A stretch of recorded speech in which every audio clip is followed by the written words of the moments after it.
What's up guys, welcome back to the channel. We are back in Forza Horizon 4 today to check out the other new Renault we got for this winter season, the 2018 Megane R.S. It's a really cool little hot hatch, just like the 2016 Clio Concept we had checked out. So all you gotta do to unlock this car is get 50% completion for this season. Pretty easy to do, especially if you do the monthly rivals and you do the qualifying for online adventures. As you can see, I only had to do a few here and it got me up to 52%. I want to say I probably had like a half hour into it at most, and that was including me just kind of messing around, playing around in the snow a little bit in the Rimac.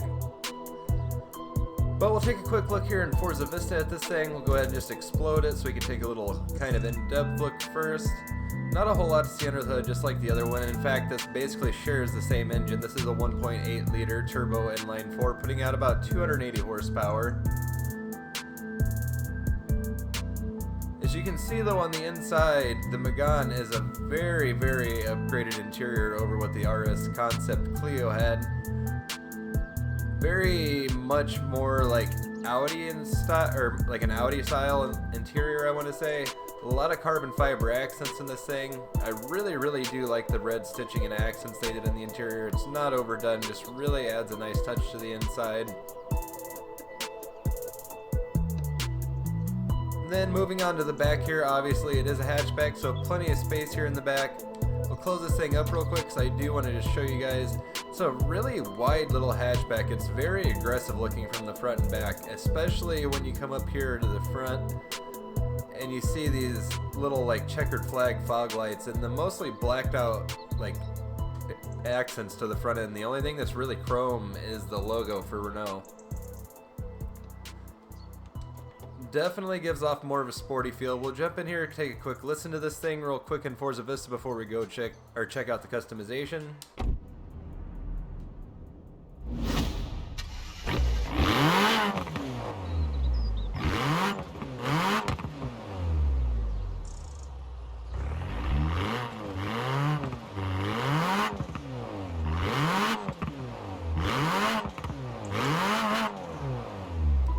Not bad sounding little car.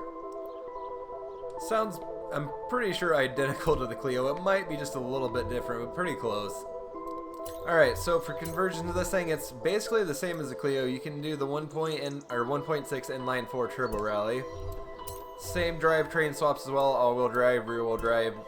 No big surprises. Moving over into the aero on the front, we have a not horrible looking front aero from Forza. Does stick out a little bit, does kind of hang down just a little bit awkwardly there on the very front, but overall it does not look bad.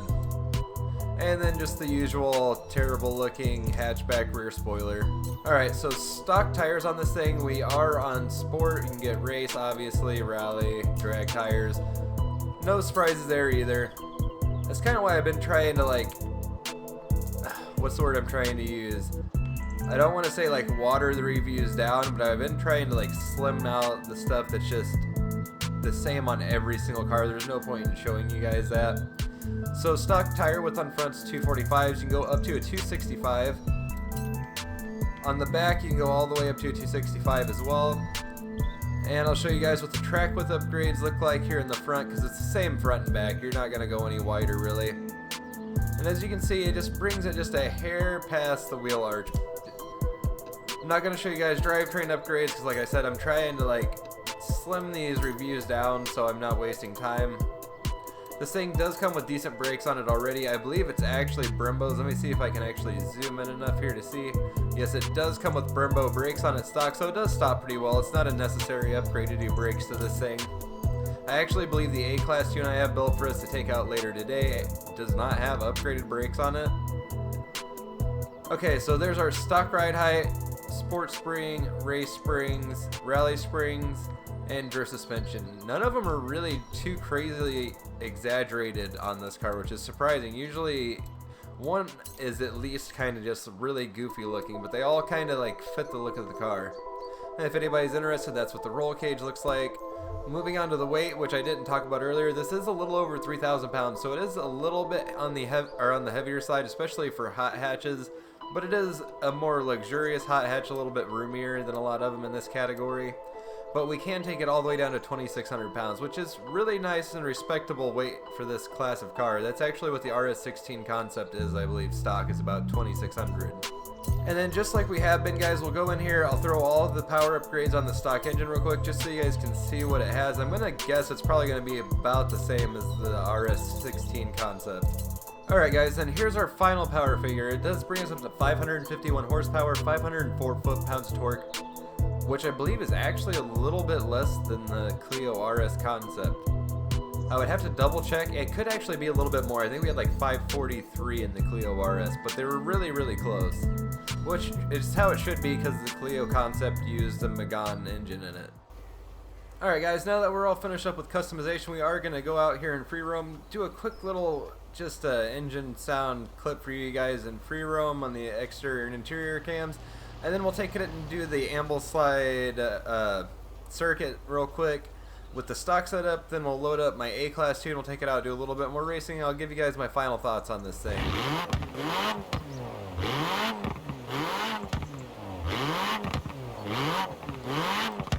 I'd have to go back and look at my Clio R.S. Concept video and double check, but I'm almost positive this is the same exact engine sound.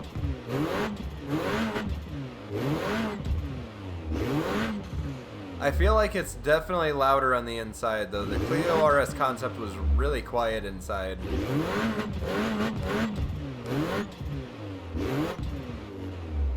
Alright, let's take it over here real quick, do this little circuit race. I am going to set it up for probably 4 laps, maybe 5 laps actually, because this is a pretty short circuit.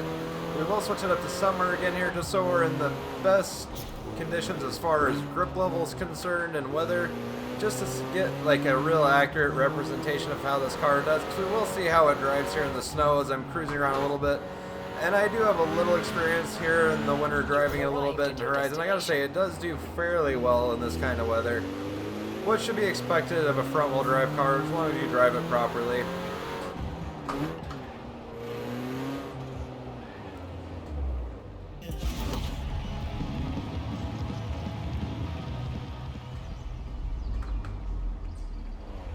Alright, so here we go with the Ambleside Village Circuit. I think I had a little bit of wheel spin off the line there. Now, as far as comparing this to the Clio Concept, I don't think it's really fair just because of the added weight. Even though this is a Renault Sport model, it is still fairly heavy compared to the Clio Concept. Not going to be nearly as quick off the line, not going to be as nimble in the corners. Saying that though, it still holds its own. It's a very good driving little car here, stock, I gotta say. Not too understeery, which is nice. A little bit more than the RS16 Concept, I want to say.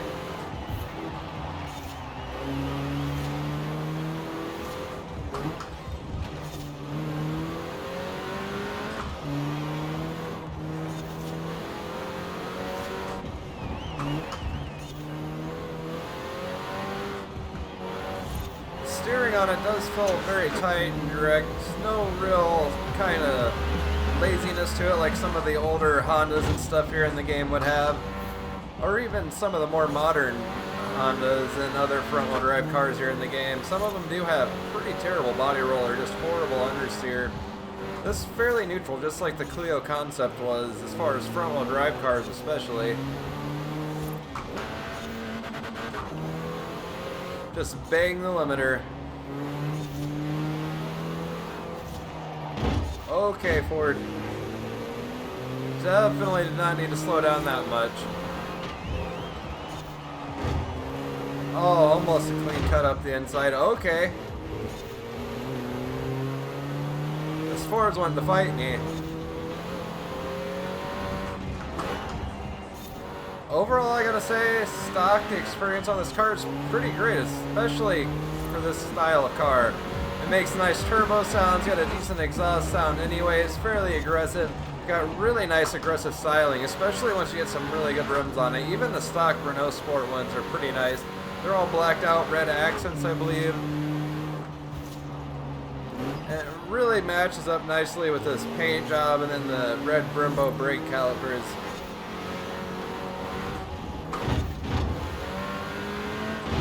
Okay. That's the one thing I really dislike about this circuit is it's so small and tight. There's no way you're getting through this race cleanly with the Forza AI. A little more understeer in that corner, but I was driving it pretty hard through that one.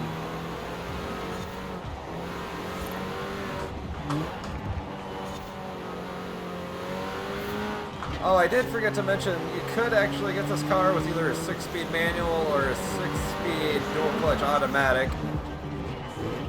Although I believe, if I remember correctly, the model in Horizon does have the manual in it, which obviously that's what I'm using today, is my H-pattern manual. Just wanted to throw it in there because I did forget to mention it when we were going over it in Forza Vista. I always forget some of the small technical specs, though, when we're going over the cars. I don't really go into Forza Vista so much to be concise and exact about everything. It's more just to give you guys a general idea of the cars, give you some of the background info on them, and let you look up the car, or look over the cars up close if you hadn't had a chance to get it yet yourself.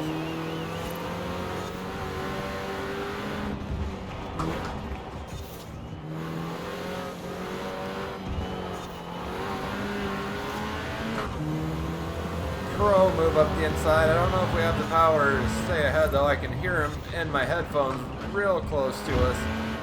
Yep, there he is. I gotta say the force feedback in this car feels pretty good on the wheel too.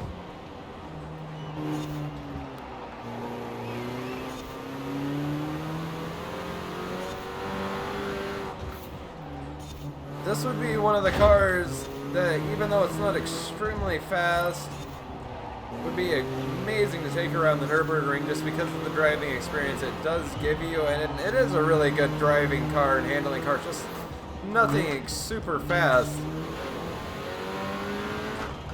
Ooh, missed third.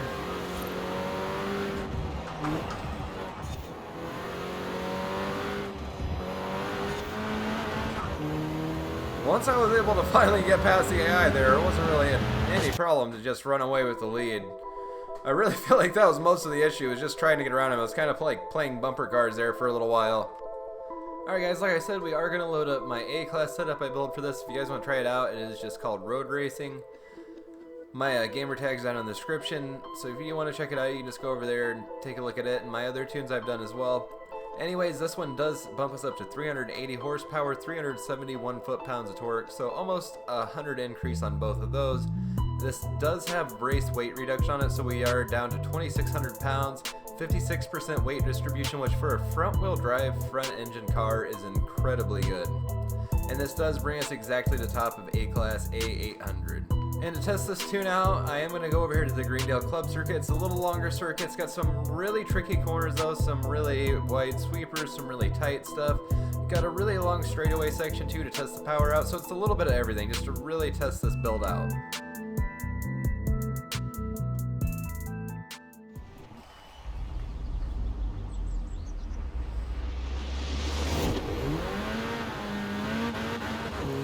Definitely some wheel spin off the line this time. That's kind of expected with an almost 400 horsepower front wheel drive car. You gotta really baby something like this not to just light the tires up. Okay, I have no idea what just happened in front of us there, but everybody just about died.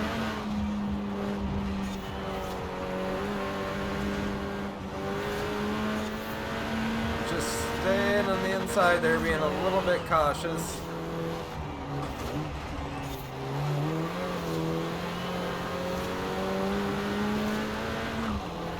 We got 5 laps, so really no big hurry here to try to rush ahead.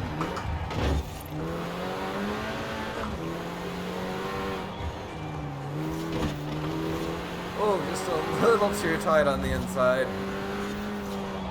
Sorry, I just barely clipped the wall.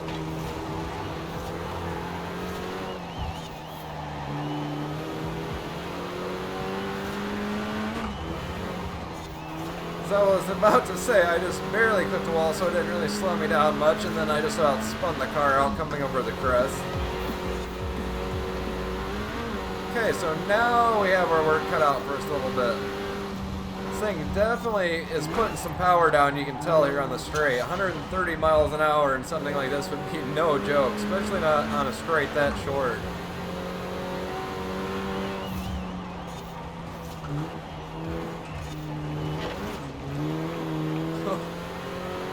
Cheeky little move up the inside there. Bring us up into 7th place.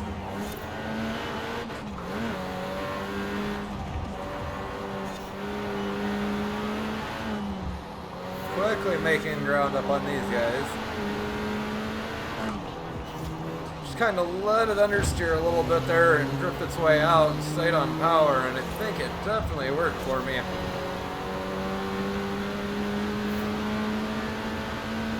This Honda is real quick here on the straight. He must be putting down pretty impressive power.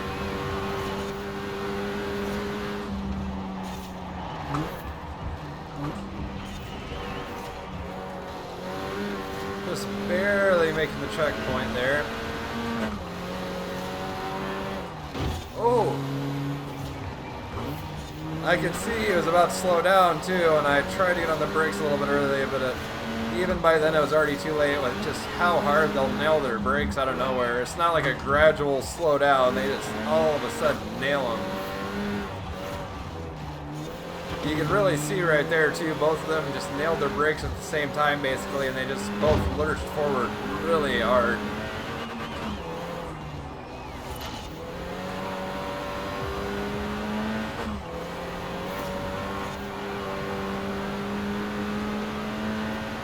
Coming up on the finish of lap number 3. Got 2 more positions to make up, quickly making ground on the straightaway here though, it looks like.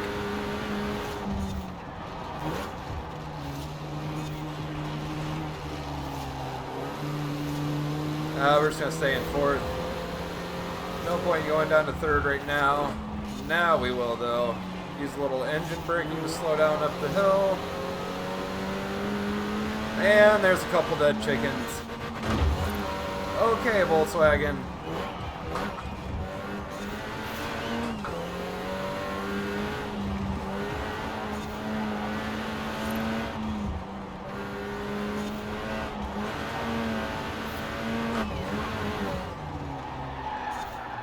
Come on. There we go. I was gonna say, please get traction front tires. I was just understeering straight at the wall there. That was more my fault though. The tune in the car seemed great right now. I was just pushing a little hard trying to make up a little bit of room between me and the car behind us.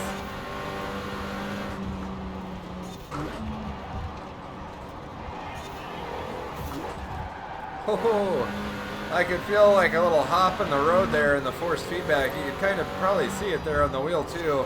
I was being really loose with it and it just kind of slipped through my fingers all of a sudden.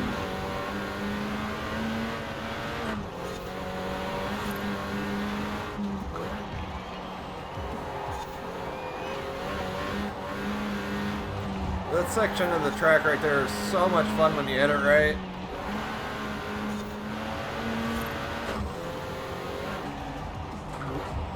Okay. Front wheel drive oversteer is no fun. Because really, it's just a weight transfer oversteer and you have no control over it. You just gotta floor it and hope the front tires can pull you out. I gotta say, I'm really impressed with this little car. This little hot hatch is a ton of fun to drive.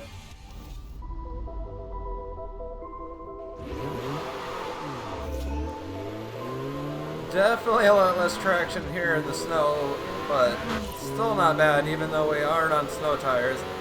I gotta say, this is a really fun little car to drive, just like the RS16 Concept was. I kind of really was expecting it, because I did drive it a little bit when I was doing photos of this thing. I really love the way this thing looks, especially, I actually forgot to show you guys after we loaded the tune-up. Switch over to my controller here. If we can find some sunlight of some kind. Well, you can kind of see it anyways. These HREs with the chrome lip and the black center just look so good on here. Really fits with the overall look of the car, especially with a very small amount of chrome accents like the Megane symbol, or the Megane letters on the back, and the Renault's logos. That's really all that's chrome on this car. As I showed you guys, this is a really easy car to unlock this season, so there's really no reason not to go out and get it. So you can see it's a very good A-class car. Really doesn't need a lot to perform well. I didn't do a lot of mods of this thing. Like you saw, I added some power to it, basically threw it on some race suspension. Track with upgrades. Mostly just stuff like that. I didn't, like, really... I modified it a decent amount, but I didn't add crazy power to it or drastically alter the way the car comes set up. I kind of just improved a little bit, just like adding bolt-ons to it, basically. But I gotta say, it drives great. It's a really fun little car. Definitely go out and get it, guys, if you have the chance. If you made it this far into the video, guys, thanks for watching. I really appreciate it. Please consider hitting that like button down below, commenting and subscribing. It really helps me out. And I'll see you guys next time.